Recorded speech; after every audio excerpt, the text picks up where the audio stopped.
사실 일어나서는 안 되는 대참사가 발생했습니다. 세월호 참사인데요. 여기는 대한민국의 모든 모순이 집약되어 있다고 말씀드릴 수 있겠습니다. 그런데 시간이 지나고 상황의 변화에 따라서 이 엄중한 사건을 올바른 의미 규정도 하지 못한 채 과거로 역사 속으로 묻어버리려고 하는 그런 시도도 있는 것이 현실입니다. 바로 이제 이런 시점에서 우리 전국의 교수들이 거리로 나설 수밖에 없었습니다. 이 문제를 적확하게 짚어야 되겠다. 그리고 더 많은 아이들이 죽지 않도록 이 문제를 올바로 위치 지어야 되겠다. 그리고 이 문제를 넘어서갈 실천적인 방침을 보다도 분명히 할 필요가 있겠다.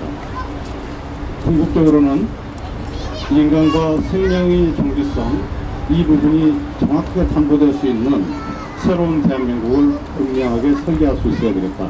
이게 이 거리에 나와서 우리 교수들이 가장 중요하게 생각하고 앞으로도 실천해야 될 부분이라고 생각을 합니다. 첫 번째 질문 드리겠습니다. 세월호 대참사가 발생한 지 50여일이 지났습니다. 아직 수습되지 못한 희생자들이 있고 국정조사는 본격적인 진전이 이루어지지 못합니다. 서울대학교 교수님들은 미교협의 중심이 되어서 그간 2번에 걸친 시국 성명을 발표했습니다. 그리고 언론으로부터도 대단히 많은 관심을 받았습니다. 2번에 걸친 시국 성명, 그 추진한 내용을 간단히 설명해 주시고 그 성명 속에서 어떤 성과를 거두셨는지 좀 말씀해 주시기 바랍니다. 먼저 최덕수 교수님. 예.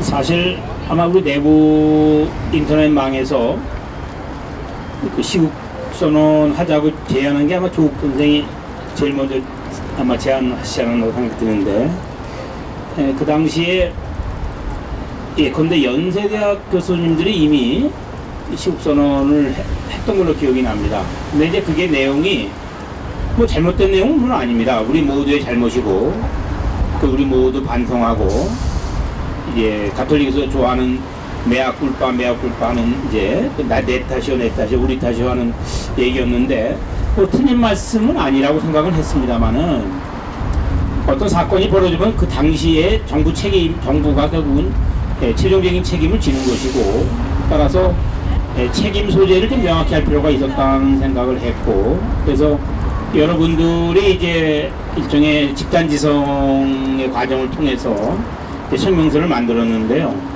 핵심적인 내용은 정부가, 특히 대통령이 무한 책임을 지고 그 책임 소재를 가리고 여러 가지 문제점들 지적을 하면서 이제 정부가 결국은 책임을 확실히 져야 되는 거 아닌가. 특히 대통령이 책임을 져야 되고, 그렇지 않은 경우는 대통령이 퇴진의 압력도 받을 것이라는 점을 명확히 하고 싶었던 것이고요. 두 번째 선언은 이제 우리 서울대 교수님들 모두의 이름으로 같이 이제 자기 이름을 걸고 하고 싶어서 첫 번째 성명보다는 조금 완화된 내용으로 됐고, 그 당시에는 이제 정부가 성급하게 어떤 취해야 될 조치에 대한 몇 가지 얘기들이 있었습니다. 뭐 예컨대 해경을 해체한다든가. 그래서 그 당시 우리로서는 성급한 조치, 성급한 처방보다는 진상조사가 더 중요하고, 유가족들이 참여하는 그런 형태로 진상조사가 이루어져야 한다는 점을 확실히 하고 싶었고, 이제 그런 내용의 그 초안을 만들어서 서울대 교수들께 돌렸고, 206분이 그 당시 서명을 하셨습니다. 그래서 우리가 그렇게 발표한 것으로 알고 있습니다. 발표하고 나서 느낌은 첫 번째 성명서에 대해서는 반응이 꽤 특히 좋았던 것 같아요. 그것은 왜냐하면 세월호 참사와 관련된 짚어야 될 모든 문제들을 다 짚었다고 생각이 됐고, 그것이 어느 정도 그 세월호 참사와 관련해서 우리 사회의 의제 설정에 역할을 하지 않았나 하는 생각을 하게 됩니다. 이 세월호 참사가 왜 일어났는가와 관련해서 생각해보면 세월호 참사가 일어나게 된 배경, 세월호 참사의 시점을 기준으로 보게 되면 그게 왜 일어났는가 이 문제가 하나 있고, 그 다음에 이제 구조의 문제, 왜 구조를 못했는가 이런 문제가 있는 것 같습니다. 두 가지를 크게 나눠봐야 될 것 같습니다. 첫 번째 보면 이게 선박회사, 해운조합, 해경, 뭐 재난관리 시스템, 정부 정책 이런 문제가 다 섞여 있는데, 일단 기본 원래 출발로 생각해 보게 되면 그 선박회사라는 기업과 그 다음에 관료와 등등의 어떤 결합이라는 게 하나 있을 것 같고, 터지고 난 뒤에 이게 왜 빠른 구조를 못했는가, 우리나라 재난 그 관리 시스템 자체가 얼마나 문제였는가라고 두 개를 나눠봐야 될 것 같은데요. 저는 이런 생각을 했습니다. 이번 아직 뭐 교수로서 해보게 되면 이 세월호 참사의 원인 문제는 사실은 각 분야별로 뭐 법이든 법, 행정이면 행정, 사회는 사회, 그리고 정말 석사논문, 박사논문들이 계속 나와야 될 주제 같아. 정말 하나하나 미세하게 한번 검토를 해볼 필요가 있다는 생각을 일단 했습니다. 이게 정말 중요한 문제다라는 생각을 했고, 그러니까 선박회사 같은 경우는 자신의 이윤을 높이기 위해서 불법 개조를 했고, 불법 개조를 하면서 각종 생명과 안전과 관련 규제를 모두 다 어긴 거죠. 그런 것들을 수십 번, 심지어 수백 번 반복을 했는데 전혀 문제가 되지 않았다. 그리고 왜 문제가 되지 않았나 생각해보면 해운조합하고 그 해수부가 관리 책임이 있는데, 해수부와 해운조합에서 전혀 신경 쓰지 않고 계속 뇌물을 받았던 또 뇌물을 받지 않았던 관계없이, 사전 뇌물이건 사후 뇌물이건 관계없이 어쨌든 간에 이게 계속 방조되면서 이 배가 이런 상태의 이런 상태 유사한 배들이 세월호 자체는 물론이고, 세월호와 유사한 배들이 이미 지금 우리나라 이 삼면에 둥둥 떠 있다는 거죠. 이게 세월호만의 문제는 아니다 생각을 했고요. 그 다음에 이게 더 올라가게 되면 그 정부와 집권 여당의 문제이다. 왜냐하면 이른바 규제 철폐, 규제 완화라고 얘기하면서 규제를 철폐하는 것이 선이고, 규제라는 것은 규제는 악이라는 그런 단문을 퍼뜨렸던 그런 정치 세력에 대해서 책임이 있는 것이고, 또 그 다음에 또 구체적으로 내려가게 되면 이런 선박회사 정해진 해운이 낡은 배를 일본에서 사왔는데 그 연령을 늘려줬던 사람들의 책임 역시 이제 올라갈 것 같습니다. 그래서 이게 가장 그 선박회사부터 해서 그 위에 있는 해운조합, 그 다음에 그 해수부, 위로 올라가면 국회, 정부, 여당, 이런 모든 문제가 다 각각의 역할을 했고, 그 각각이 고의 또는 각각의 과실이 모두 합해서 쌓이고 쌓였다가 터졌다라고 생각을 하고 있고요. 아까 이 배만의 문제는 아니라 생각이 듭니다. 세월호만의 문제가 아니라 우리가 생명 안전에 관련된 여러 가지 각종 시설이 있을 것인데, 대표적으로 핵이겠죠. 고리 원전이 있는데, 이 역시 지난번에 불량 부품을 사용한 것이 확인됐단 말입니다. 확인되었음에도 불구하고 여러 가지 이유로 지금 계속 재가동을 하고 있습니다.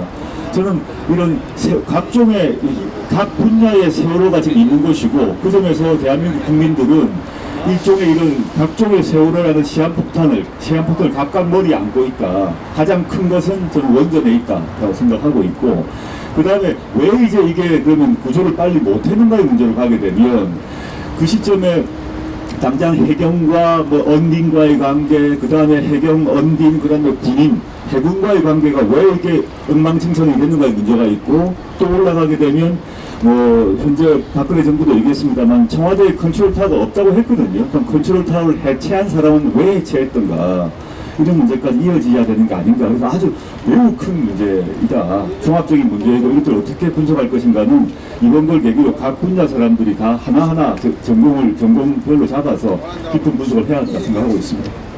그러니까 이제 우리가 이 근대 사회, 근대 국가를 만들면서 이제 다른 나라와 비교해 보면 우리는 사실 굉장히 오랫동안 민주화 투쟁을 하고, 그래서 이제 혁명적 과정은 경험을 했습니다만 한 번도 기존의 정치 세력을 청산하는 경험을 못 가졌습니다. 그러니까 이제 구한말에서 일제로부터 해방, 특히 이제 재헌헌법 만들어지고 일제 청산을 못한 반민특위가 이제 제 기능을 못하면서 국가보안법이 이제 49년 들어서게 되고, 이제 그러면서 일제 잔재라고 할까요, 또는 동군 잔재라고 할까요, 하는 것이 여전히 남아 있는 것이 있는데, 이제 그게 이제 구체적으로 어떻게 나타나냐면 이제 대통령이 이제 그 세월호 참사의 유족들을 만나는데 경호원들이 4겹으로 둘러쌉니다. 세상의 민주국가라고 하는 곳에서 그야말로 민원을 이제 위해서 이 정부의 책임자와 국민이 만나는데 그렇게 상엄한 경호라는 게 이게 저는 말이 안 된다고 생각하거든요. 그게 왜 그러냐면 국민을 잠재적인 폭도로 보는 겁니다. 주권자로 보는 게 아니고 언제나 범죄를 행할 수 있는, 근데 이게 바로 국가보안법의 핵심이죠. 사실 국민을 잠재적인 폭도로 보는 것이고, 그래서 이제 이 국민과 항상 일정한 거리를 유지해야 되고, 사실 구체제에서는 국왕은 또는 권력의 담당자들은 자국인을 경호원으로 쓰지 않습니다. 항상 이제 돈 많이 준 외국인을 고용을 해서 쓰게 되는데, 그것은 이제 바로 자국민을 사실상 은연중 잠재적인 적도로 보는, 폭도로 보는 이런 사고방식이 깔려 있는 것인데, 저는 이제 그런 것이 근본적으로 깔려 있고 우리 민주화가 여전히 굉장히 형식적인 수준에서 진행된 것이 아닌가. 뭐 신자유주의 문제도 중요합니다만은 역시 뭐니 해도 우리가 이 재헌헌법의 정치인으로도 아직 돌아가지 못한 차단돼 있는, 우리의 전망이 차단돼 있고 우리의 민주적 어떤 이 경험이 아직도 우리 삶의 근본적인 부분을 바꿔내지 못한 이런 것이 이 세월호 참사의 혹시 저 근원적인 요인으로 자리 잡고 있는 거 아닌가? 자, 이제는 조금 더 한번 문제를 좀 더 구체화시켜서 들어가도록 하겠습니다. 세월호 이제 방금 전에 다 말씀을 해주셨지만 몇 가지 아주 구체적인 문제들로 요약이 됩니다. 가장 크게는 대한민국의 국가가 적어도 90년대부터 지금까지 소위 신자유주의 전략을 추구해왔다는 거예요.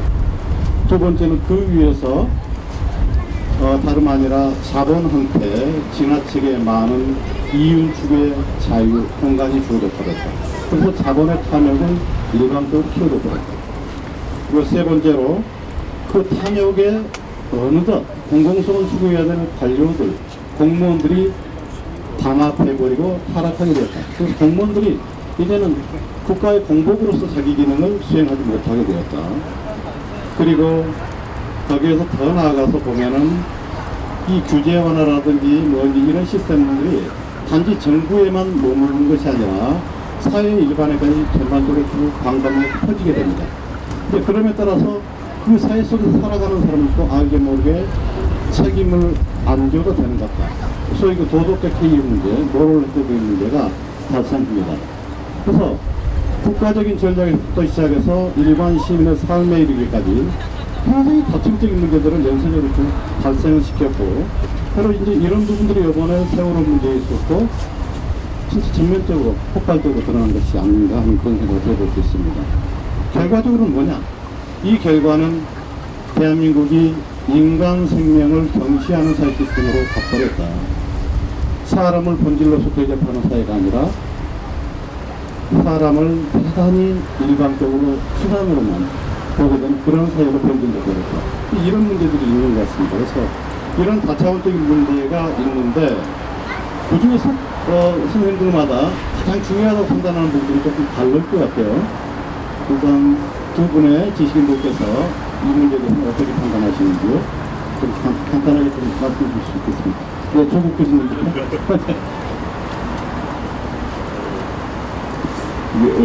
뭐 다들 아시는 얘기입니다만 이제 최 교수님께서 이제 민주화를 얘기를 했습니다만은 저희가 대학 다닐 때 80년 초에 민주화라는 개념은 투표권의 문제였다고 생각합니다.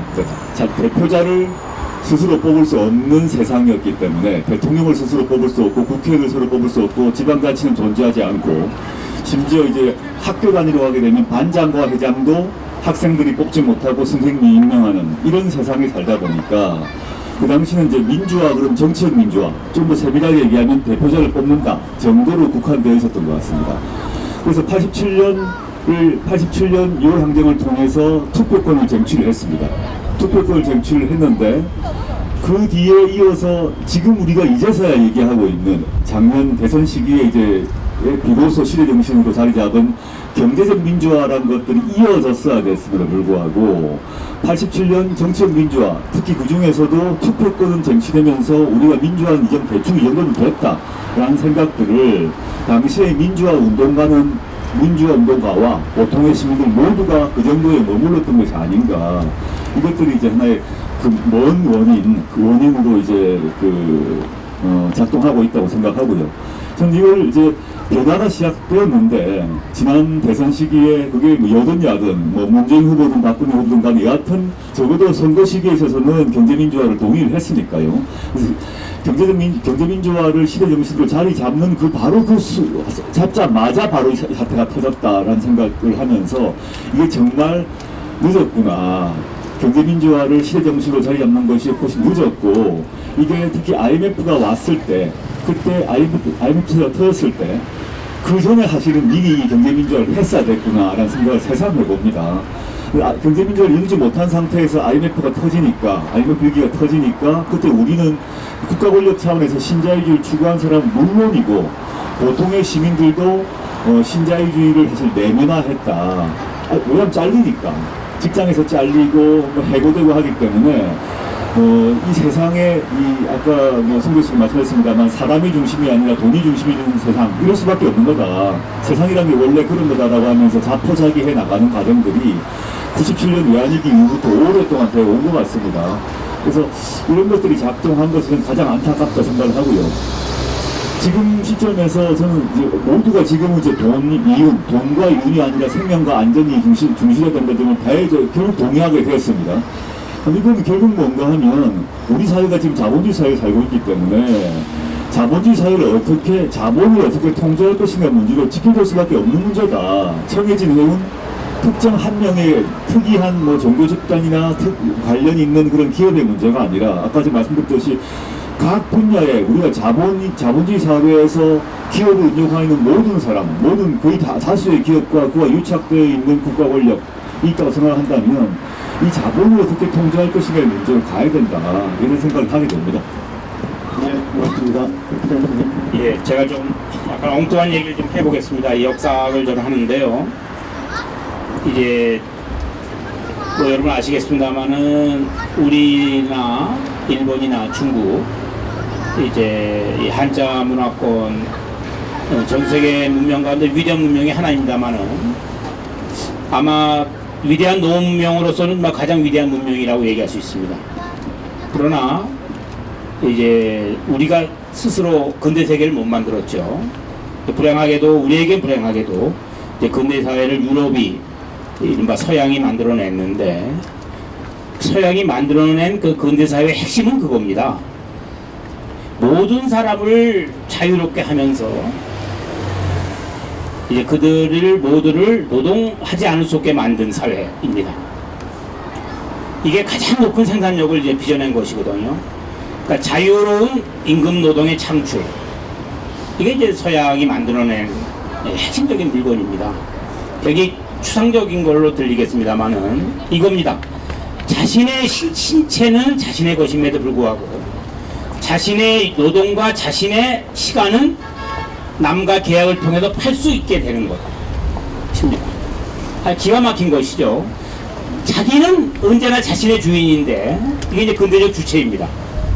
자신은 자기 육체의 주인임에도 불구하고 임금을 받고 자기 노동과 자기 시간을 한다는 것입니다. 그럴 때 가장 엄청난 왕성한 이제 생산력이 생긴다고 하는 것인데요. 근데 여러분 어떻습니까? 여러분 회사 사장님하고 여러분하고 여러분이 봉급도 잘 받아요. 그렇지만 여러분이 그 봉급받는 사장한테 내가 완전한 주인이다, 내가 완전히 자유롭다라고 과연 느낄 수 있는 것인지요. 예컨대 삼성전자에 어떤 다니는 유능한 사원이 있다고 합시다. 봉급도 잘 받고 본인도 유능합니다. 근데 과연 삼성에 다니면서 이 삼성전자 사장으로부터 자기가 진정한 자유라고 얘기할 수 있을지. 그래서 이제 자기가 자신의 신체의 주인이라는 얘기는 누구의 모습이 아니라는 얘기입니다. 언제나 자기는 자기의 주인이고 자기 결정권의 주체이라고 하는 얘기인데, 그러나 이 자본주의 사회는 이제 자신의 노동을 임금을 대가로 팔면서도 자기가 자기의 주인이어야 되는데, 이제 그것이 가능하려면은 이 자본주의 사회가 그 자본에 대한 민주적 통제, 사실은 그것은 곧 국가고 민주주의고 정치입니다. 사실은 민주주의와 정치와 국가는 동의어입니다. 국가라고 하는 것은 우리 모두의 공통된 것들을 모아놓는 게 국가이고, 그것이 구체적으로 드러난 것이 이제 우리가 뭐 투표도 하고 여러 가지 언론을 통해서 통제도 가하고, 결국은 이제 자본주의를 통제하는 것으로서 민주주의가 탄생하게 되고, 사실 흥미로운 것은 유럽이 민주주의와 자본주의를 동시적으로 만들어냅니다. 그러니까 이제 자본주의라고 하는 병, 약이기도 하고 병이기도 한데, 동시에 민주주의라고 하는 이제 약을 주는 것인데요. 그래서 저는 여전히 우리 계속 그 문제가 이제 반복이 됩니다만은, 이 세월호 참사는 신자유주의가 얼마나 심각한 문제를 가지고 있는지 우리에게 아주 근본적으로 반성할 수 있는 계기를 줬습니다. 그동안 신자유주의가 문제가 그렇게 많다고 우리가 주장해 왔지만, 사실 시민들 많은 분들이 그렇게까지 생각을 안 하셨던 것 같아요, 그동안. 근데 이번에 세월호 참사를 통해서 이제 이 돈이 사람의 생명을 얼마든지 희생시킬 수 있다고 하는 것을 명확하게 인식을 했고, 그래서 신자유주의 문제점은 이제 많이 이제 느끼신 것 같습니다. 근데 근본적으로는 신자유주의를 넘어서 자본주의 자체가 사실은 우리의 안전을, 우리의 신체의 안전을, 생명을 근본적으로 흔들 수 있는 요소를 가지고 있는 것이고, 역시 그것은 우리 모두의 공통의 관심사인 정치를 통해서 민주적 통제를 해야 될 때만이 사실 그러한 근본적인 문제, 우리 생명의 문제, 안전의 문제, 이런 것들이 일정한 수준에서 통제되고 해결될 수 있는 것인가 하는 생각이 드는 것입니다. 서양인들이요, 인간의 가장 중요한 기본권으로서 얘기할 때 프랑스 혁명 당시에 보면은 자유, 그 다음에 안전, 그 다음에 소유권, 그 다음에 저항권, 이 네 가지입니다.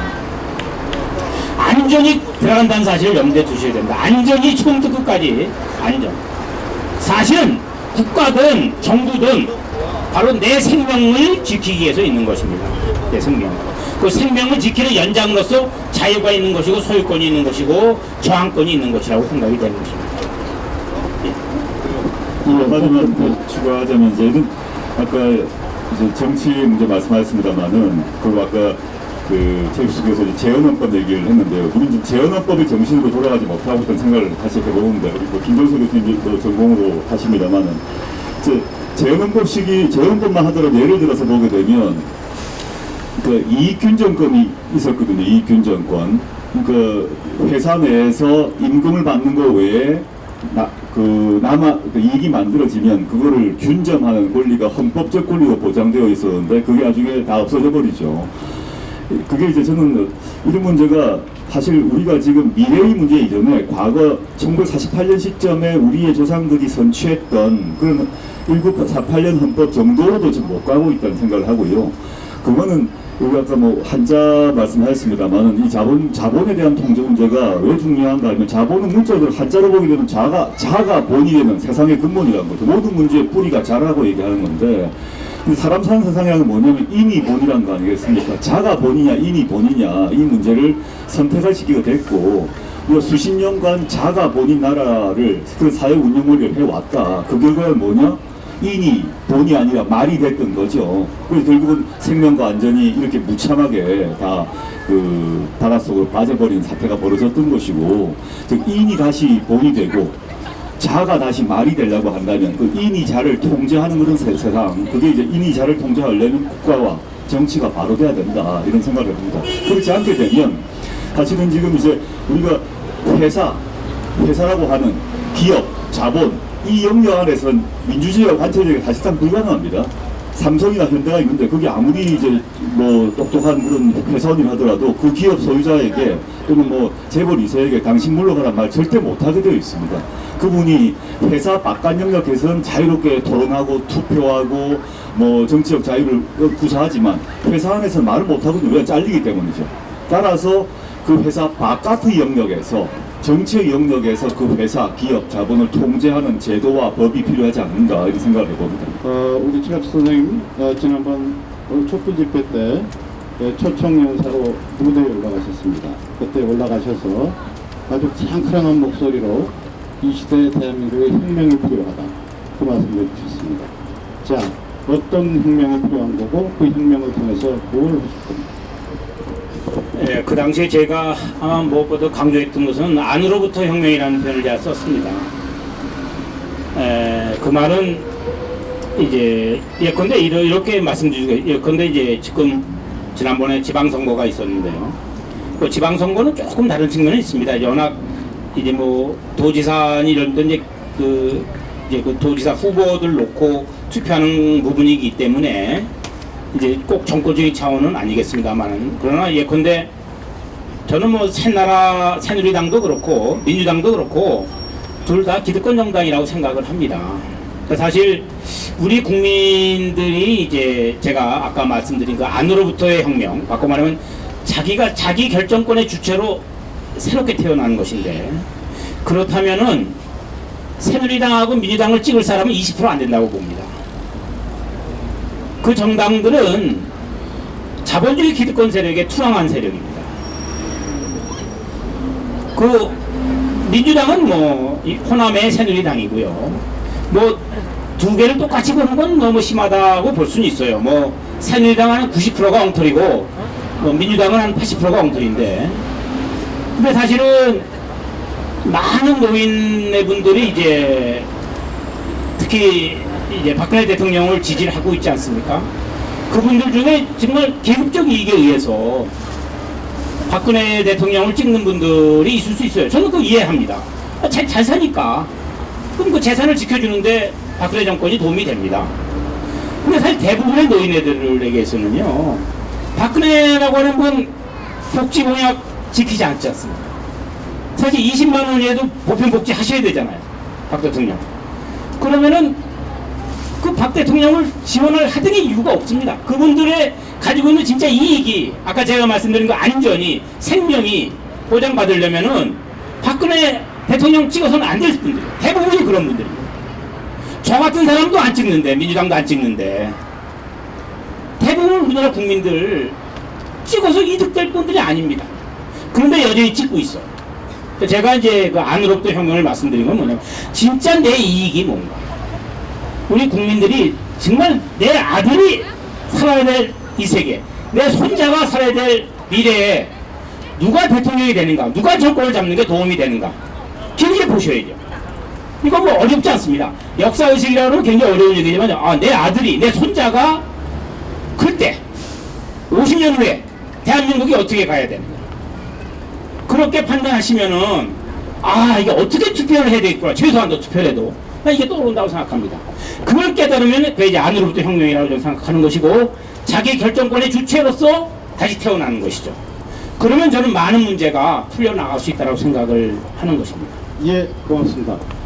굉장히 중요한 말씀이신데요. 자기 결정권의 주체가 새롭게 탄생해야 된다. 결국 이것을 할 수 있는 것은 안으로부터의 혁명이다. 이 말씀을 하겠습니다. 그래서 어떻게 보자면 제 표현으로 하면 독립적 개인 또는 독립적 자기 발로 선 꼬장꼬장한 시민 이런 문제제기라고 할 수 있을 것 같은데요. 어떤 방식의 혁명을 하면은 이런 꼬장꼬장한 시민 함부로 남들한테 그냥 농락당하지 않는 시민 그야말로 건강한 사회를 스스로 설계해 나갈 수 있는 그러한 시민들이 만들어질 수 있을까요? 조금 더 보충해 줄 수 있을까요? 사실은 근데 이제 우리가 아까도 말씀드렸지만 우리가 한 번도 제대로 과거 역사를 청산하지 못했습니다. 제가 이제 한 일례만 들면요. 아까 잠깐 간단하게 말씀을 드렸는데요. 1948년에 재헌헌법은 그 당시에 사실 좌파는 그 재헌헌 선거에 참여하지 않았습니다. 보수와 그 다음에 중도적인 세력의 일부가 참여했습니다만은 또 그 헌법을 여러분 알다시피 유진호 선생이 이제 기초하신 걸로 잘 알고 계신데 그분들 다 우파 보수적인 분들입니다. 그럼에도 불구하고 그렇게 훌륭한 헌법을 만들었습니다. 그러나 이제 그 헌법이 제대로 작동을 못한 거 아닙니까? 그 헌법을 만들고 나서 이제 그 다음에 반민특위, 반민족 행위자 이제 처벌을 위한 특별위원회를 발족을 시켜서 간판을 내걸고 노독수린이 뭐 이런 사람들 이제 잡아들이니까 어떤 일이 벌어진지 아십니까? 국회에서 프락치 사건이 터집니다. 이거 뭔가 대접이 아닙니까? 많이 보던 거죠. 그래서 이제 빨갱이 국회의원들, 그 국회의원 그 중에 빨갱이라는 사람 하나도 없었습니다. 거기 좌파는 아무도 없었어요, 아예. 근데 그런 사람들은 이제, 그러고는 일제 때, 일본이 일제가 독립투사들 때려잡기 위해서 만든 치안유지법을 그대로 베껴서 바로 국가보안법을 만드는 것입니다.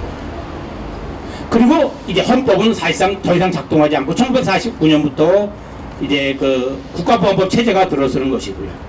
그리고 우리가 4.19 때 참 좋은 기회가 온 것이죠. 4.19 대단한 혁명입니다. 4.19 이전에는요, 남한은 희망이 없는 나라였습니다. 북한의 김일성과 남한의 이승만, 나이 차이도 30살 이상 차이가 나고요. 그때는 북한은 희망이 있었지만 남한은 아예 희망도 없었습니다. 그런 상황에서 4.19가 터졌고 4.19가 우리 남한의 희망의 불꽃을 피우는 겁니다. 근데 4.19가 결국은 5.16으로 무너지지 않습니다. 4.19가 더 갔더라면은 그때 아마 최초로 우리 역사에 청산이 되는 기회가 왔었을 거예요. 그게 기미를 보이니까 이제 결국은 다시 4.19가 무너진 것입니다. 그리고는 우리가 한 번도 대통령 직선제 수준 이상의 안으로부터 혁명을 이룩하지 못했던 것입니다. 저는 과거와 같은 형태의 이제 그런 어떤 뜨거운 열망을 담는 민주화 운동이 다시 나타날 수도 있다는 희망을 갖습니다만은, 그러나 저는 좀 다른 방식의 이제 우리가 또 다른 어떤 혁명에 준하는 어떤 과정을 좀 거칠 수 있는 측면이 있다고 생각합니다. 이번에 그 교육감들이 대거 당선된 것도 저는 그런 맥락에 닿아 있는 것인가 하는 생각을 좀 하게 됩니다. 고맙습니다. 예, 조국 선생님께 연이은 질문 드립니다. 최근에 세월호 대참사를 넘어서기 위해서 다양한 문제 제기들이 이루어지고 있습니다. 근데 법학자, 한국대표는 법학자의 관점에서 세월호 참사에 대한 대안이라고 해도 이 부분들을 어떤 지점에서 어떻게 짚어나가야 된다고 보시는지 가장 중요한 시설적인 노력이 되지 않은 말씀 주시기 바랍니다. 그러니까 법과 제도 차원에서 보게 되면 당장은 이 문제에 대한 국정조사가 곧 시작되지 않습니까? 국정조사를 어떻게 철저히 할 것인가의 문제가 남아있는 것 같습니다. 그래서 그건 아까 이제 이 세월호 참사의 원인이 단순히 특정 기업의 문제만이 아니라 그 특정 기업과 관료와 정치인, 그다음에 행정부 등등 모두가 다 관련되어 있는 문제였기 때문에 이것들은 모두 철저하게 검토하는 작업이 하나 당장 필요한 것 같고요. 그 다음에 이제 법률적으로 보게 되면 박 대통령께서도 특별검사제를 하겠다고 하셨으니까 특검을 통해서 수사를 해서 처벌하는 문제가 다 이제 바로 있는 것 같습니다. 근데 이 두 문제는 오히려 쉬운 문제라고 생각합니다. 상대적으로 쉬운 문제다. 이미 합의가 되었기 때문에 문제고, 그 다음 문제는 이제 국회에서 세월호 참사가 일어나게 된 가장 원인은 그 권력과 이 권경 복합이라고 생각이 됩니다. 권경 복합체, 그리고 사실 정확히 얘기하면 권관경의 권관 경 또는 그 자라고 할 수 있겠습니다. 이 복합체를 이제 깨는 그런 제도 개혁이 필요한데, 그거는 박 대통령이 말씀한 그 규제가 악이다, 규제가 안 떠오릅니다, 이 생각에 대한 정면 도전일 수밖에 없거든요. 그럼 국정기조를 바꾸는 문제라고 생각이 듭니다.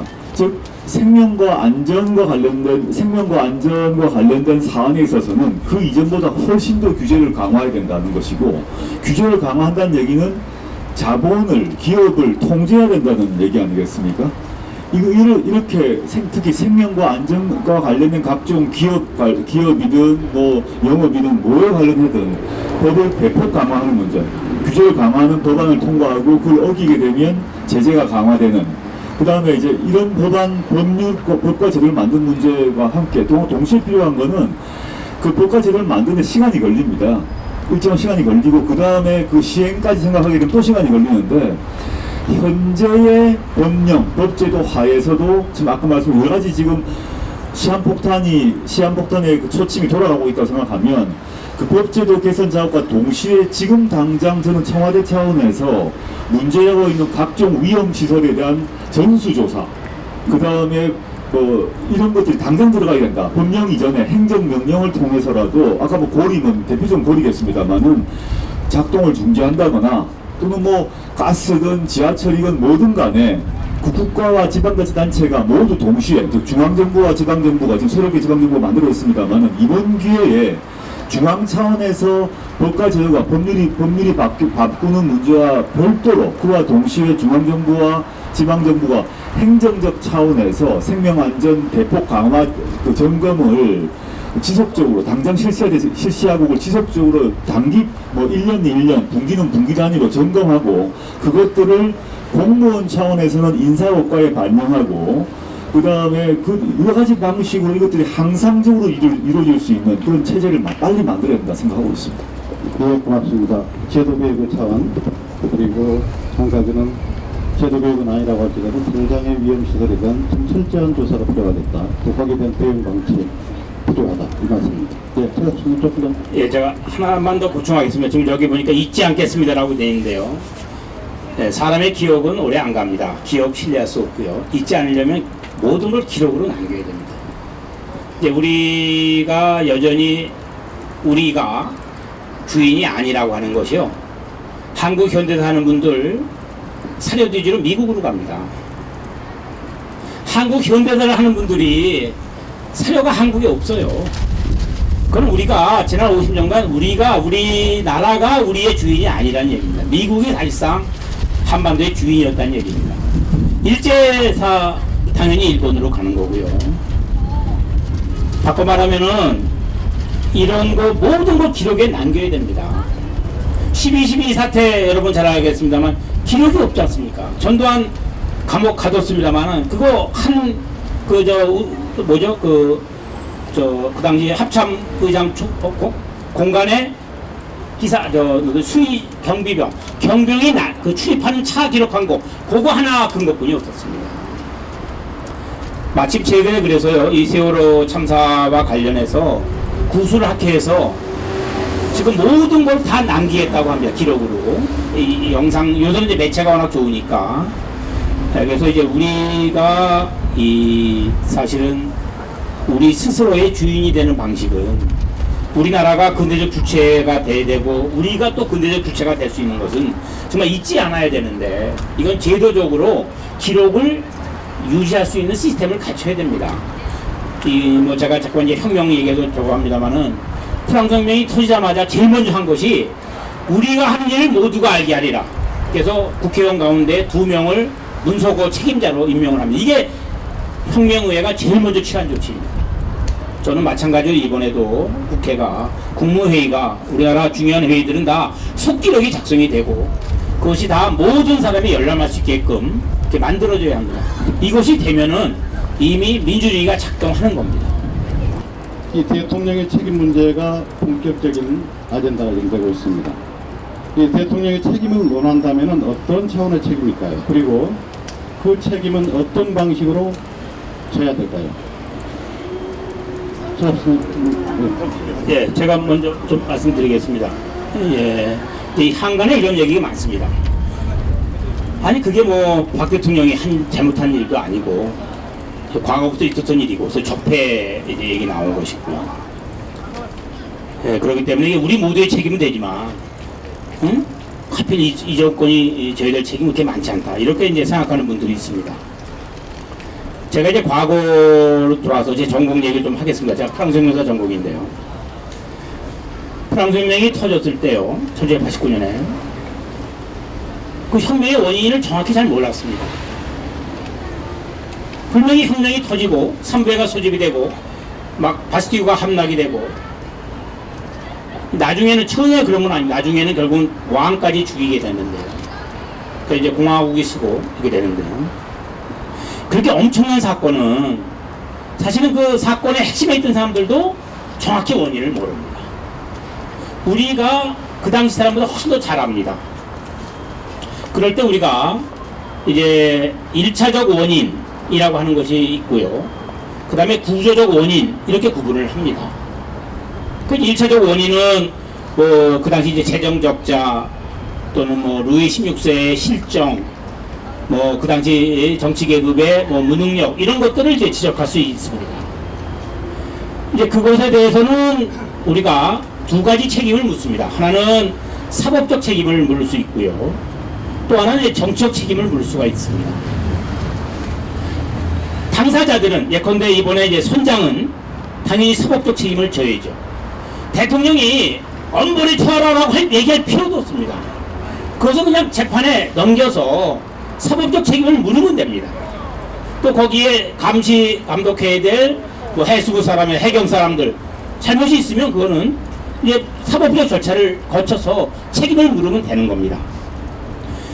직접적인 개인적 책임이 없는 경우에 이제 정치적 책임이라고 하는 걸 우리가 묻습니다.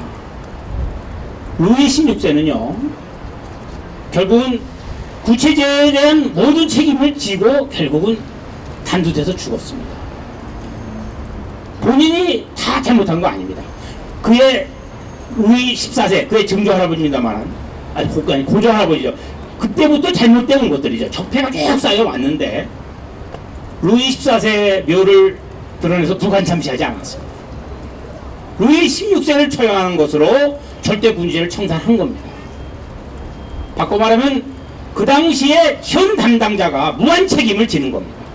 그게 정치적 책임의 최고 수입니다.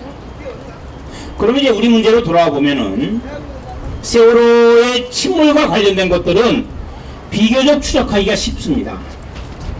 그것도 이제 아주 근본적인 문제가 있을 수 있겠습니다만, 그 다음에 이제 구조 과정에서 난맥상이 있지 않습니까? 사실 우리를 정말 우리를 가슴 아프게 하는 것들은 침몰보다도 더더욱 이제 구조가, 이거는 이제 국가가 할 일이죠. 국가가, 정부가 할 일이고, 이거의 최고 책임은 대통령이 지는 겁니다.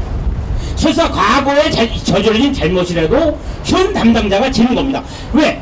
그것이 그가 현재 국가를 대표하기 때문에 그렇습니다. 국가는 하나이고 국가는 연속되는 겁니다. 이명박 당시의 국가와 박근혜 당시의 국가가 다르지 않습니다. 같은 국가입니다. 다만 지금은 그것을 대통령이 지는 것이고, 과거에는 이명박이 지는 것이고, 그전에는 노무현이가 지는 겁니다. 그래서 대통령이기 때문에 현재는 그 무한 책임을 지는 것이고, 그 무한 책임이 결국 구조적 적폐가 있으면 적폐를 근본적으로 수술하는 겁니다. 그것이 정적 책임이 해야 될 바입니다. 예, 고맙습니다. 조 선생님. 뭐 같은 맥락인데요.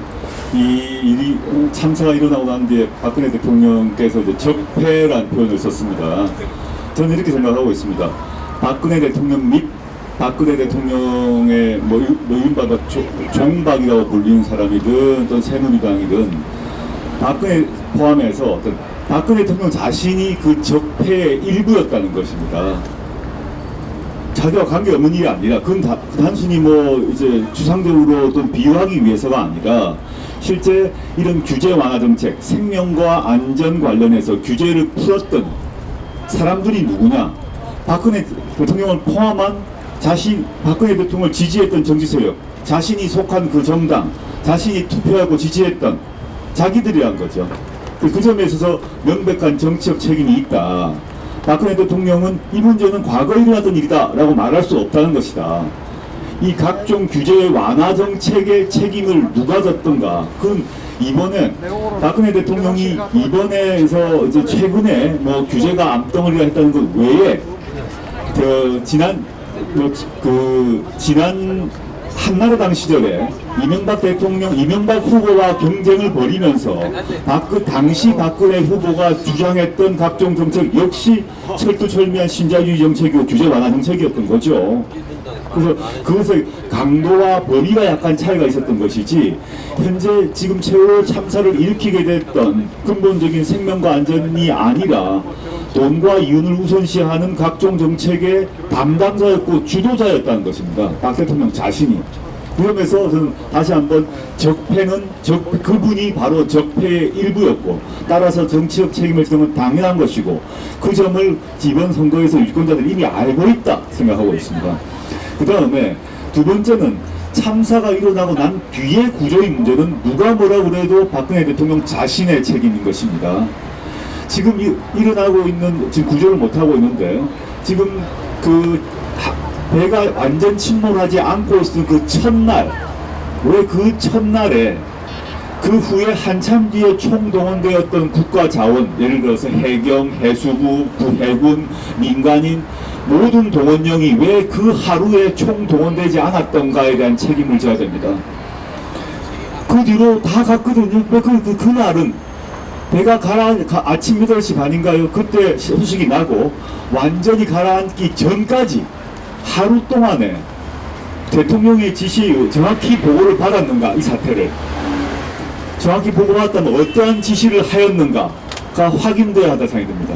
그 하루, 전 침몰되고 난 뒤에 야당법석을 저질러서 지금까지 와 있는데, 가라앉고 있었던 그 하루 동안에 이 사태가 누구에게 어디까지 보고되었고, 그에 대해서 청와대 내부는 무엇을 지시했는가에 대한 문제가 아직 밝혀지지 아니하였다. 이 문제에서 매우 중요하다 생각하고 있습니다.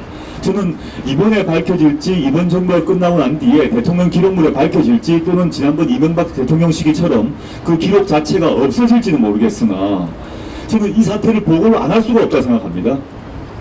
팽목항부터 이 사태가 마지막 해경을 통해서 또 여러 가지 정보 네트워크를 통해서 청와대까지 보고될 수밖에 없거든요. 그건 아주 신속하게 보고됩니다. 그 보고 이후에 어떤 지시가 내렸는가에 대해서 모든 것이 초점 맞춰야 될 것이고, 그 지시가 잘못되었을 것이라고 추정하고 있습니다. 그렇기 때문에 총동원되지 못했다라고 그것이 확인되었기 때문이죠. 이 점에 역시 그는 정치적 책임을 반드시 져야 된다 생각하고 있습니다. 대한민국이라는 국가 시스템의 총책임자입니다. 아까 최갑수 교수님 정확하게 말씀해 주셨지만 국가는 연속됩니다.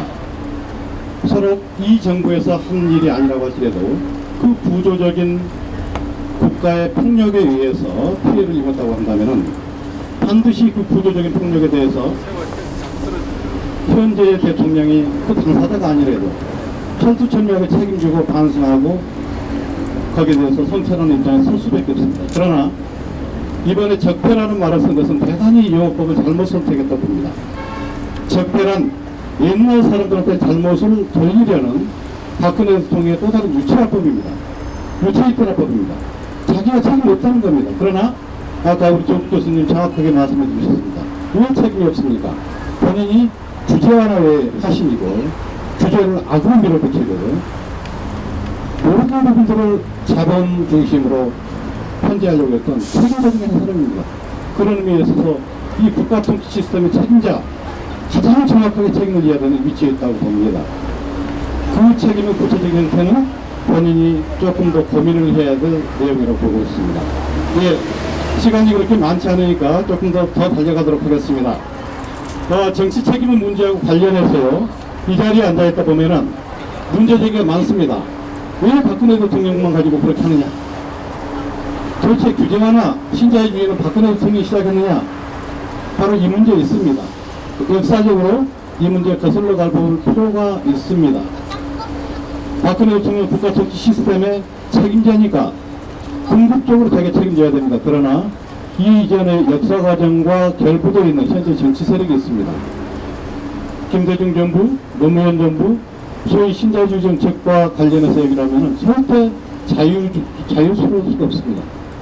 그 세력의 연장에 있는 분들이 지금 새정치에 나옵니다. 자, 이분들 정치적 책임으로부터 자유로울 수 없다고 보는데 어떻게 판단하시는지요? 그렇습니다. 예, 새정치민주연합, 특히 이제 저는 개인적으로는 다른 분들은 어떻게 보실지 모르죠. 노무현 대통령 뭐 훌륭하신 분입니다만은 참 노동 문제에 대해서는 굉장히 강박하셨어요. 그 점에서는 뭐 새누리당의 누구 못지않게 아주 강경했습니다. 그것이 이른바 이제 과거 민주당 새정치연합 한계고, 그런 점에서 이제 제가 아까 말씀드렸듯이 새누리당하고 새정치연합이 이제 맞닿아 있는 것입니다. 그러니까 이제 이번 지방선거에서도요, 뭐 지역주의에 입각해 있다면야 뭐 엄청나게 갈리겠죠. 뭐 영남과 호남이. 그러나 아까 제가 자본주의에 대한 민주적 통제, 자본에 대한 민주적 통제라고 하는 시각, 신자유주의에 대한 비판적인 시각에서 보자면은 사실 두 여당 야당 사이에 큰 차이가 없습니다. 과거에 이제 선거를 하면은 10년 전에는 제가 느낌에는 우리나라의 진보 세력이 한 15% 정도가 있었습니다. 언제나 그 진보 세력을 지지하는 유권자들이 최소한 15%가 있었습니다. 저는 잘만 만들어 갔으면은 저는 3분의 1 정도의 정립 체제를 만들 수 있다는 생각을, 희망을 과거에 품은 적이 있었습니다. 그분들 표가 이제 갈 데가 없는 거죠. 이게 이제 굉장히 가슴 아픈 겁니다. 이제 그것이 그나마 이제 최근에 특히 경기도의 그 김상근 교육감의 효과라고 생각이 드는데요. 아, 진보라고 불리우는 사람들이 교육감을 하면은 뭐 변화가 좀 있구나.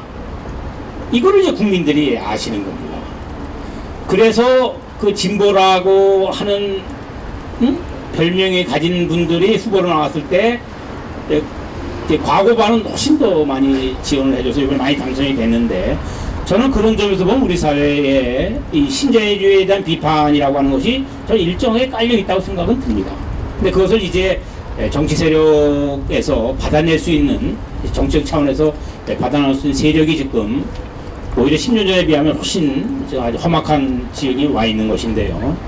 다만 이제 새정치연합에 대해서 바라고 싶은 것은 본인들도 현재의 세월호 참사의 책임의 일부를 명확히 자각해야 되고, 바로 그 연장선상에서 이제 국정조사가 벌어질 때, 아까 우리 조국 교수께서 지적하셨는데, 그 참사가 벌어진 그 침몰되는 그날, 특히 초동에 1시간 40분 충분히 다 구조할 수 있었거든요. 살아있는 식으로요. 근데 그게 안 된 거거든요. 이 부분은 정말 철저히 규명하고, 그것만이 그들이 가지고 있는 책임에 대해 책임의 일단을 그래도 보상할 수 있는, 면할 수 있는 일이 아닌가 하는 생각을 하게 됩니다. 예, 조 교수님. 네, 최 교수님 말씀에 근본적으로 동의하면서 약간 다른 측면 말씀드리고 싶습니다. 저는 김대중 대통령, 노무현 대통령이 일정한 자기 그 본인의 개인 자신의 그 정체성이건 뭐 철학이건 등등 자기 모순, 자기 긴장이 내부에 있었다고 저는 평가하고 있습니다. 예를 들자면 김대중 대통령이 70년대 대중경제론이라는 그 책을 내셨습니다. 대중경제론 시기에 김대중과 그 97년 외환위기 해결 시기의 김대중에서는 분명한 차이가 발생합니다. 노무현 대통령 같은 경우 부산, 울산, 경남 지역의 대표적인 노동인권 변호사였습니다.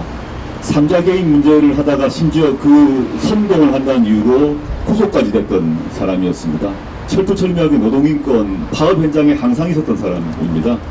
근데 그 뒤로 노동법 개정 등등 이제 노동과 긴장을 발생시키는 그런 대통령 집권 후에 이런 노동정책을, 이른바 신자유주의 노동정책을 펴는 노무현이 있다고 생각하고 있습니다. 그건 김대중, 노무현 모두 그 내부에 일정한 모순이 있었던 것이고, 그 모순은 그 집권 세력 내부의 세력 간의 다툼과 직결되는 문제였다고 봅니다. 그래서 이 좀 친노동적인 이런 그 김대중, 노무현의 모습에서 그 다음에 반노동 또 탈노동, 그런 김대중, 노무현 모습으로 변해가는 게 있었다고 생각하고 있는데요. 저는 노무현 대통령의 마지막 유서에 거의 해당된다고 생각하는 퇴임 후에 그 책이 있습니다. 그걸 보게 되면 자신이 집권 시기에 했던 반노동 정책에 대한 자기 반성이 있었습니다. 퇴임 후에. 그것을 이제 자신이 이제 잘못한 판단을 했구나. 특히 비정규직 문제 같은 경우 이제 반성을 하고 있습니다.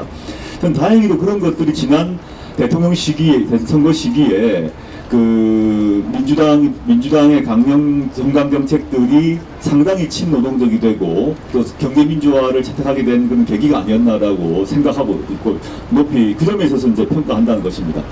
그런데 이제 문제는 현재 새정치연합이 그 새정치연합 여러 세력이 합해져 있지 않겠습니까? 또 그 아주 다양한 분들이 계실 거라 생각이 드는데 아까 모순된 두 개의 김대중, 두 개의 노무현이 있다면 어떤 김대중의 정신, 어떤 노무현의 정신을 살릴 것인가를 택해야 될 때가 된 것 같습니다. 제가 당사에 가보진 못했습니다만은 그 두 당대표의 뒤에 보니까, TV로 보니까 김대중 노무현 대통령의 사진이 붙어 있는 걸 보았습니다. 그분들이 계승 발전하려고 하는 것이 어떤 DJ의 정신, 어떤 노예 정신인가가 이제 알아야 될 것 같아. 저는 후자, 그러니까 노동과 생명과 안전과 인권과 이런 문제를 중시했던 그런 노무현과 김대중의 정신으로 돌아가는 것만이 새정치연합이 살 길이다라고 생각하고 있습니다. 예, 굉장히 좋은 말씀 해주신 것 같습니다. 새정치연합 신자의 유지자로서의 김대중 노무현이 아니라 노동 친화적이고 생명 존중하고 그야말로 인간의 본질로 취급하려고 노력했던 원래의 김대중 노무현의 정신, 이 부분들은 중심에 세우고 굳건하게 나가줬으면 좋겠다는 그런 제안입니다. 예, 관련해서 국정조사에 대해서 좀 바라는 부분들 좀 말씀 보완하시죠? 겹쳐서. 국정조사요? 예, 이번 국정조사가 사실은 질문 내용이 이겁니다. 예, 새누리, 새정치라는 두 보수 정당이 주도하는 국정조사, 사람들 관심을 많이 끄고 있습니다만은 그 관심만큼 제대로 된 결과가 나올 거냐, 회의도 만만치 않습니다. 어떤 식으로 국정조사가 꾸려져야 될지 좀 말씀해 주시죠. 저는 이제 이 국정조사가 잘못되면 어떻게 될 건가 생각해 보게 되면 지난번 박근혜 정부의 출범의 최고의 아킬레스건이었던 국정원 증거 개입 있지 않습니까? 헌정물란 중대범죄죠. 그 문제에 대해서 난리가 나니까 맨 처음에는 국정조사를 보고 다 거부했다가 워낙 심해지니까 합의를 했지 않습니까? 합의하고 난 뒤에 국정조사가 어떻게 흘러갔는가, 즉 새누리당에서 김빼기 작전으로 가는 거죠. 뭐. 즉 이 세월호 참사에 대해서 국정조사 맨 처음에 안 한다고 그랬다가 이제 하기로 했습니다. 안 그러면 뭐 난리가 날 것이고 선거에 질 것이니까요. 그래서 이제 시작될 것입니다. 시작되면 한편으로는 이게 잊혀지길 원할 것이고, 진행되면서 국정조사의 범위, 깊이, 폭과 깊이를 좁히는 거, 강도를 낮추는 식으로 계속 갈 것 같다고 생각이 듭니다. 누구를 부를 것인가, 어디까지 부를 것인가, 어디까지 물을 것인가, 이런 문제에 둘러싸고 논쟁이 벌어질 것인데, 전 당연히 새누리당에서는 범위를 최대한 좁히고 깊이를 최대한 얕게 하는 식으로 나아갈 수밖에 없을 것이다. 이 문제는 정말 아까 국정원 문제 같은 경우 아킬레스건이었다고 생각을 한다면, 이건 또 새로운 또 지금 판도라의 상자거든요. 열면 뭐가 나올지 모릅니다. 아까 제가 제일 계속 관심을 갖는 게 그 첫날의 하루의 청와대와의 교신 문제가 기록에 남아 있는가를 저는 국정조사에서 반드시 새정치연합은 밝혀내야 된다. 그건 국가 비밀이 아닙니다. 국가 기밀이 절대 아니에요. 우리가 대외 국가 안보와 관련된 문제가 아닙니다. 근데 우리 매우 중요한 문제고, 정치적 책임이 진짜 누구에게 있는 걸 밝히려면 그 하루, 세월호 참사던 하루의 그날의 교신 내용과 보고와 지시 문제를 전면 공개해야 됩니다. 이 문제를 밝히지 못한다면 새정치연합은 안 해야 된다고 생각합니다. 이번 6.4 지방선거에서 교육감 선거는 진보적인 분들이 13분 되셨습니다. 그러나 일반 적인 이 공직선거에 있어가지고는 사실은 이게 이 진보 세력의 존재감이라는 게 대단히 지금 각약해지고 있습니다. 이렇게 진보 세력의 존재감이 각약해져가는 과정에서 시민이 중심이 되는 새로운 대한민국 건설에 어떤 방향으로 해야 될까, 그럼 어떤 방법으로 해야 될까, 거기에 대해서 좀 말씀 부탁드리겠습니다. 사실 전망이 잘 안 보입니다. 사실인데 지금 뭐 아시겠습니다만은 이제 그가 우리 사회의 민자운동의 이제 중요한 견인차 역할을 했던 것이 이제 대학생들인데요. 대학사회였는데 지금 뭐 대학생들 이미 운동 세력으로서는 사실상 사라져 있는 듯한 느낌이고요. 노동운동도 이제 조직력이나 특히 이제 이 동원력이 굉장히 약한 상태이고, 이런 상황에서 지금 과연 이 국정조사가 제대로라도 이루어지기 위해서 우리가 뭘 할 수 있는가, 이게 이제 사실은 굉장히 좀 어려운 부분입니다. 역시 저로서는 현재 이제 이게 아마 국민 대책위 같은 게 꾸려져 있죠. 거기서 역시 그 국회 진상조사에 대해서 압력을 가할 수 있는 어떤 구체적인 행동을 하는 거, 역시 그거 외에 다른 대안이 없는 거 아닌가. 그러니까 이제 그 하는 시간에 맞춰서 이제 국회 앞에 운동성을 한다든가, 이거 여름방학 때 이루어지겠죠. 예, 그래서 어떤 그런 방을 통해서 하여튼 이 공감대를 확산시키고, 특히 문제의 진상조사가 정확히 이루어지게끔 압력을 넣는 것 외에는 다른 대안이 없지 않은가, 그런 생각이 듭니다. 우선 뭐 첨언을 하자면요. 우리가 지금 여기 보면 주체가 민교협, 교수노조, 학단협다 있지 않습니까? 일단 이번에 진보교육감으로 뽑히신 많은 분들이 우리 주최하고 있는 교수단체의 소속이시기도 하고 또 전직 구성원이기도 한데, 저는 최 교수님 말씀에 첨언하자면 새로 뽑히신 진보교육감들이 전국적 차원에서 생명, 안전, 인권 이런 문제가 중심이 되는 학교 교육을 전면적으로 보조를 맞춰서 같이 나가야 될 것 같습니다. 물론 우리 여기 계신 교수분들도 당연히 이제 협조를 해야 될 것 같고, 그 속에서 진보교육감이 되었을 때 세상이 어떻게 바뀐다. 물론 학교 문제에 제한되겠죠. 그래서 학생과 학교와 학부모가 훨씬 더 행복하다 라는 느낌을 줄 수 있도록 정말 의미 있는, 딱 눈에 보이는, 손에 잡히는 그런 변화를 진보교육감들이 그 임기 내에 만들어 주셔야 될 것 같습니다. 그럴 때 이제 시민들 입장에서는 이게 괜찮다, 안정감과 신뢰감과 이런 것들을 얻을 수 있을 것 같고요. 그런 것들을 일단 당장은 했으면 좋겠다. 지금 요번에 지방자치단체장에서 그 광역 같은 경우는 모르겠지만 기초 같은 경우는 오히려 일본이 훨씬 더 많이 뽑혔거든요. 근데 이상하게도 진보 교육감 같은 경우는 진보 쪽이 거의 압승을 했습니다. 이것들이 새로운 우리에게 어떤 그런 신호를 보내는 게 아닌가.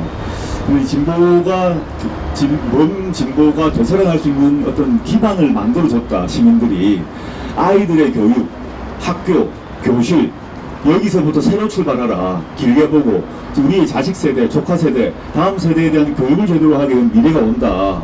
아까 최 교수님께서 몇십 년 뒤를 아까 어떻게 할 것인가 말씀하셨습니다만, 그걸 딴 게 아니라 지금 우리가 뽑아둔 진보교육감과 그분들을 지지하는 교수, 학생, 시민, 유권자분들이 학교를 바꾸는 작업들을 해나갈 때 우리 미래가 밝은 미래가 오지 않을까 이런 생각을 해봅니다. 예, 고맙습니다. 최근까지도 세월호 대참사 거기서 수습이 이루어지고 있지 못합니다. 따라서 사고 수습이 가장 먼저 우선돼야 된다는 입장도 있고, 또 한편으로는 이제는 좀 더 본질적인 문제를 터치해 가면서 신선적으로 좀 당장에 필요한 문제들을 더불어서 같이 풀어나가야 되는 거 아닌가 하는 그런 문제가 일고 있습니다. 향후에 우리 세월호 대참사의 명확한 원인 규명과 대한민국의 대전을 위해서 두 분께서 지금까지 쭉 말씀하셨지만은 혹시 더 못하신 말씀 있다고 한다면 마지막으로 가장 중요하다고 좀 강조하실 부분을 말씀해 주시기 바랍니다. 네, 부탁드리겠습니다. 이번에 세월호 참사 과정에서 아마 저만이 아니고 여러분이 느꼈을 것입니다만은, 그 교사분들이 굉장히 참 건강하신 분들이구나. 우리 사회의 희망을 볼 수 있는 중요한 단초 중에 하나가 바로 그 선생님들이셨습니다. 선장은 배를 포기를 하고 나왔음에도 선생님들은 애들을 포기하지 않으셨고, 그만이 아니고 사실 제가 이번 이제 세월호 참사와 관련해서 추모시 내지 애도시가 모아보니까 제가 지금 한 20여 편을 모았고요.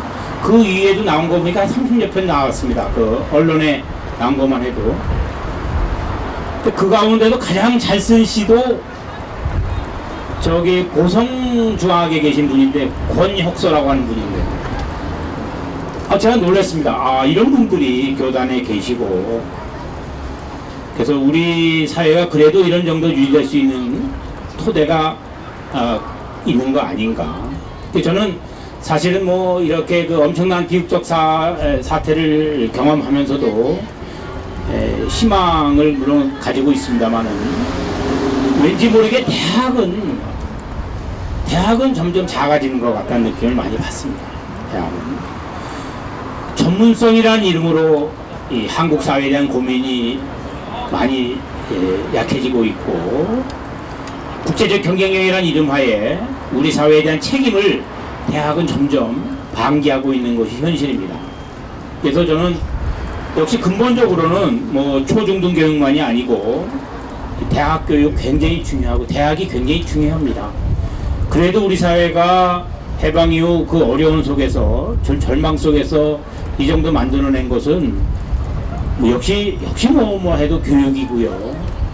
그리고 초중등 교육 대학 교육이었고 또 그 엄청난 대학생들의 민주화 투쟁의 희생 위해서 우리가 여기까지 온 것인데 신자유주의 광풍이 정말 지금 가장 참혹하게 벌어지고 있는 것이 대학입니다.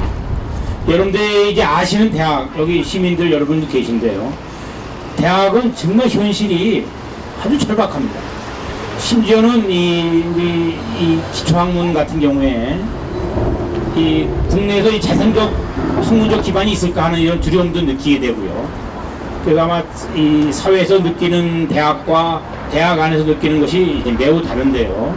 그래서 저는 이제 지금 진보교육감이 이제 우리가 어느 정도 우리의 희망을 이제 거둘 수 있는 또 가능성이 하나라는 생각을 하게 됩니다만은 역시 저는 이 대학이 이제 거듭해 나와야 되는데 그래서 이런 부분들 이제 우리 등교요 더 끌고 나가고 저 그거에 대한 다짐을 이번 기회에도 한번 또 하게 됩니다. 맞습니다. 교수님.